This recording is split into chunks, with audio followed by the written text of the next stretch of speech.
Jeg er assistansegarantist for Erlend. Erlend er min sønn.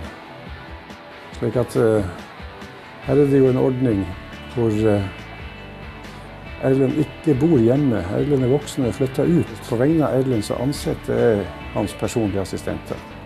Og følger de opp, gir de rettledning og veiledning og forteller de arbeidsoppgavene og styrer denne ordningen. Kommunalt apparat er mye mer tungrodd enn et sånt apparat hvor jeg styrer det hele. Fordi at hvis nå en assistent skulle bli syk, så ordner jeg opp og ringer en annen assistent og har det klart. I en kommunalt system så vil det være mye mer vanskelig å få ting til å skje på kort tid, har jeg erfaringer.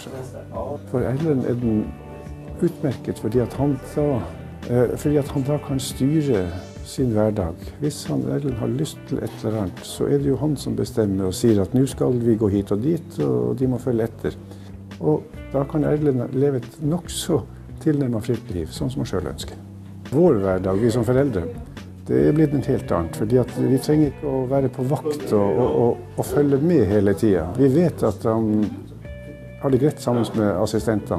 Vi føler ikke at vi må følge opp til enhver tid og så vite hvor han er når som helst på døgnet. Assistentene ordner opp, de har fått sin opplæring, og vi kan slappe mye mer av enn før, og vi kan leve vårt eget liv, som jo er meningen at vi skal gjøre. Jeg prøver også hjelpe til. Å være egentlig en serviceperson til Erlend. Og hjelpe ham at han klarer å utvikle seg og lære mer på alt mulig. Stille seg på skolen, ute, handling, alt.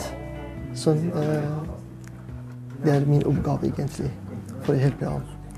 Han har mye å gjøre, Erlend, men bare trenger litt sånn initiativ og skape motivasjon. At han klarer seg å se bedre ut.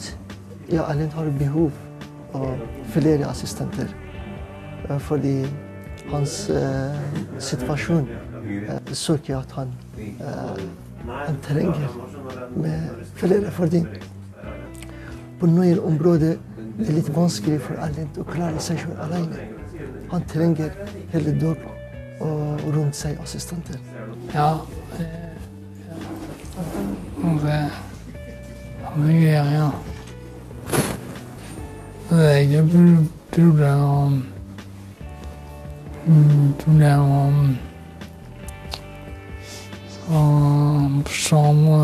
forståelse. Jeg trenger jo ikke hjelp med så mye.